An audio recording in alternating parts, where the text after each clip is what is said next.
പുസ്തകങ്ങൾ, അടിസ്ഥാന സൗകര്യങ്ങളായിട്ടുള്ള പഠനം അല്ലെങ്കിൽ വായന എന്ന് പറയുന്ന സാധനം അത് അവരുടെ ഉള്ളിൽ വേണം, എല്ലാവരുടെ ഉള്ളിൽ വേണം. അതിനുവേണ്ടി വേടൻ 1 ലക്ഷം രൂപ തനിക്ക് കിട്ടിയത് വേടൻ അങ്ങോട്ടേക്ക് കൊടുത്തു. വേടൻ ജനിച്ച് വീണപ്പോഴേ മറ്റുള്ള ആളുകളെ പോലെ, അതായത് ഉന്നത കുല ജാതരെന്ന് സ്വയമേ വിശേഷിപ്പിക്കപ്പെടുന്ന ആളുകളെ പോലെ ഈ സ്വർണ്ണക്കരണ്ടിയുമായിട്ടൊന്നും ജനിച്ച് വീണവനല്ല. അവൻ ഏറ്റവും പട്ടിണിയിൽ നിന്നും പരിതാപകരമായിട്ടുള്ള ഏറ്റവും മോശം അവസ്ഥയിൽ നിന്ന് വളർന്നു വന്നൊരു വ്യക്തിയാണ്.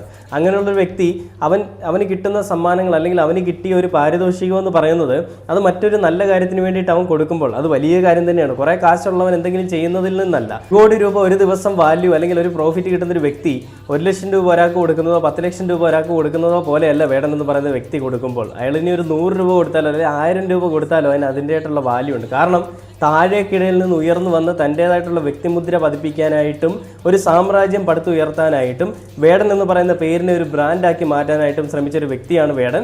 അങ്ങനെ ശ്രമിച്ചതിൻ്റെ ഫലമായിട്ട് അല്ലെങ്കിൽ അങ്ങനെ ശ്രമിച്ചതിന് ഒരു കിട്ടിയ റിസൾട്ടാണ് വേടൻ